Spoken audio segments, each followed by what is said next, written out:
Hi guys, it's Benji again. So it's been a little while since I made my last video. I think this book that I'm currently writing on is taking a little bit of time, but what I wanted to discuss today is a topic that's raised in Machina Utopia, the first one. It's about cerebral palsy. It's quite a long running theme in the book, but what I'll do is I'll do what I usually do with this video. I'll make the first half about the topic that I want to talk about myself, and then the next half I'll let you know when there's spoiler alerts, and then we'll talk about how it relates to the book, basically. Okay, so first off, we'll start with basically an overview of cerebral palsy. Please bear in mind this is the most basic thing that I can possibly give to you. So cerebral palsy is a condition with the muscular movement off the body. I was actually really surprised when I read about this, but when on average people see someone that has cerebral palsy,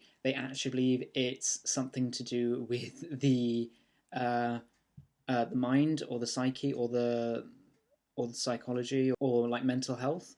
It's nothing to do with mental health whatsoever. Just that's like point number one that I wanted to put out there straight away. I always thought that was really obvious, but apparently it's not. So yeah, that's number one. Let's put that right down on the foundations. So cerebral palsy can affect a lot of different things. It can be isolated in certain types of the body, so it can be isolated in your arms, it could be isolated on one side of your body, it can be isolated on your legs, and the severity also ranges from person to person, so every single case is individual. Say, for example, someone had cerebral palsy in their legs, they might struggle to walk due to like muscular stiffness or like a certain weakness in their muscles. Whereas another severe case might mean that they cannot walk at all without the aid of either like a wheelchair, or if it's not as severe, maybe crutches or some sort of movement aid. Cerebral palsy can be identified actually quite early on in life. In children, especially in infants and babies, the movements might be different to what a normal baby's movements might be, and it's actually diagnosed quite early in most cases. Sometimes it's not, sometimes it is, but there we go. So cerebral palsy is a permanent alternative requirement. There is no treatment for it, although there are medical procedures to make things much better. A lot of medicine has advanced over time, so a lot of people have seen some fantastic improvements in walking. You can watch YouTube videos everywhere, and there's like befores and afters of certain surgeries, and the results are absolutely phenomenal. I can't fault them whatsoever. Well, who would, actually? But there we go. So cerebral palsy, like I said, can affect different parts of the body. Some people might have difficulty speaking. Some people might have difficulty walking. Some people might have difficulty with one side of the body, and so on, like I've already said. So I said earlier that cerebral palsy isn't anything to do with mental health. That is true. The stem of where cerebral palsy comes from, however, is to do with the mind, hence the word cerebral. So it's basically where the brain might be damaged in development, or damaged at another time, another point in time. Usually it's damaged in development when the fetus develops, and that's why it's so easy to identify it when it's a small child. So the actual causes of cerebral palsy most of the time are actually unknown. It can be ranging from premature birth to a head trauma or injury, like in the early stages of life for a baby or an infant. So people often ask as well whether it's inherited. Actually, only 2% of causes are actually due to inherited genes, so that's very minimal. So this is very generalizing it. There are, like I said, every single case is individual and unique, but there's mainly 3 different types of cerebral palsy. So the first type is where you get muscular stiffness, and that's what's known as spastic cerebral palsy. The second type is where the individual might have some problems with their coordination, which is ataxic cerebral palsy. And for those individuals that have uncontrollable movements, like physical movements that they can't control, that's what's called athertoid cerebral palsy. So when it's first diagnosed, the progress when you go through in life is tracked, and obviously you get diagnosed with the certain type, I suppose. I do not know anyone that has cerebral palsy, so I had to do a lot of research for the book on this one. So although I've said it's incurable, well, the word incurable is a topic of debate, actually. Like I've said, there's amazing medical research and procedures that have been done nowadays, which is great, and there are some fantastic results with that as well, actually. There is a way to prevent it, which is the immunisation of the mother, and then there's obviously just health and safety when you're a child to prevent head trauma. So this is the point where I start talking about Machina Utopia, Divinity's Flower. There are spoilers in this, so you have been warned, you naughty children. So in the book, it's not actually revealed to the very end that Aaron, the main character, has cerebral palsy. He has spastic cerebral palsy in his legs, so he cannot move his legs pretty much at all.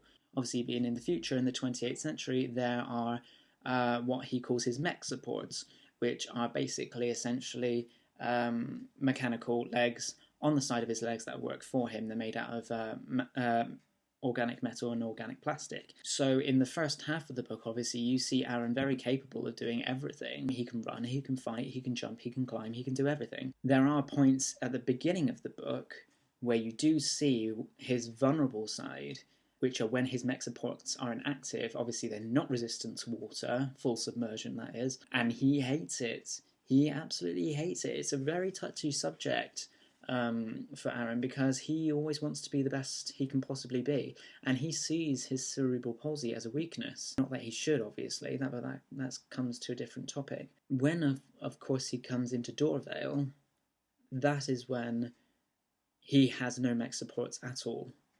He is completely and utterly to his own devices with that. And this is when he has to prove himself even more, just to be as capable as the other characters.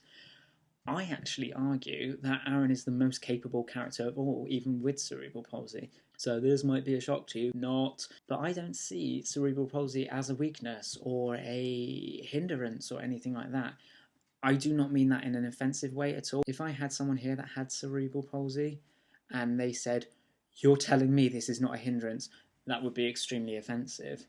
I'm not trying to say, oh, your life's not difficult if you have cerebral palsy. I'm not saying that whatsoever. What I'm saying is it should not be identified as a hindrance or a disability or a weakness at all in any way. I imagine having cerebral palsy actually helps you to see life completely differently. It makes you appreciate the more simple things in life. I would imagine this is the thing. I don't suffer from cerebral palsy, so I can't talk for people. That's the thing. But when I did all this research for the book and all these life stories and people's attitudes for people that did have cerebral palsy, it was very inspiring the way they look at life. This is the thing, because they don't see themselves as hindered. They're just them.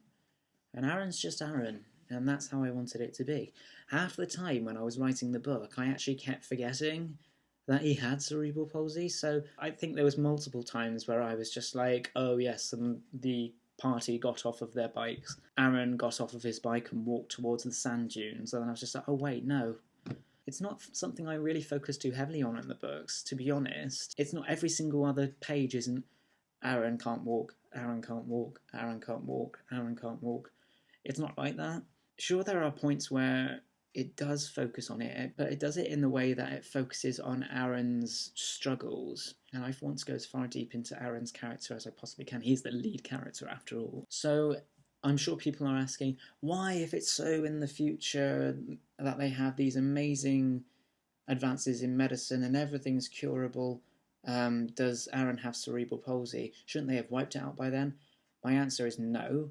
There are amazing fields in medicine in the future. Cerebral palsy was actually cured, but just like medicine progresses, so due to the viruses, so due to the genetics, so due to the conditions. In addition to that, you can kind of interpret that Dorvale, obviously bringing all its evil through the transitions into the world, has contributed to the severity of certain and return of certain conditions as well. At the end, I actually wrote that there are certain strands, like certain very advanced strands, and that's what Aaron has. He has a very advanced strand that there isn't a cure for yet in his time. There's, like I said, there's the mech supports, but obviously he can't have those in Dorvale. So what I wanted to highlight was not how Aaron depended on in the second part of the book, his motorcycle. Because half the time, whilst I was writing that second half of the book, I was thinking, oh my goodness me, I know it's just an object, it's just a motorcycle, but it means a lot to Aaron. So I was going to say that he actually really does form a strong bond with it. I know it's just an object, but there we go. So people might be saying, oh, it's just something as a point of interest that you make in the character have cerebral palsy. No, it's not. Actually, do you have any idea how difficult having cerebral palsy is? Because I sure as on earth don't. With Aaron, it's very difficult. He is an immense fighter. He's an immense warrior. So how is he meant to stay that way if he has cerebral palsy? This was the humongous challenge that I faced in the books, and that Aaron faces as a character, and that anybody has when they have cerebral palsy. Every single day is a fight, every single second is, I imagine. But they get through it. He gets through it somehow. He has more strength than I would ever have, and I imagine that people with cerebral palsy have more strength than I or anyone else that doesn't have it ever have. So actually, I thought it was very, very important that Aaron was just a normal person, because not every single hero is a 7-foot tank that's got no alternative requirements at all. People have brown hair, people have shortness, people have cerebral palsy, people have different coloured eyes, people's skin colours are different, people might have alternative requirements with mental health, people might have alternative requirements with their physicality. People have different race, religion, sexuality. I don't write what's cliche. I write what's natural. And that's what cerebral palsy is. That's what every single person is. Just natural. But yeah, I think I'll leave that one there for you guys, okay? As usual, the books are available. They're everywhere. So they are in Kindle, Nook, IBooks, and Kobo. And of course, if you wanted to Facebook, Twitter, or just go to my website, that's absolutely fine. Take care, guys, and I'll speak to you very soon.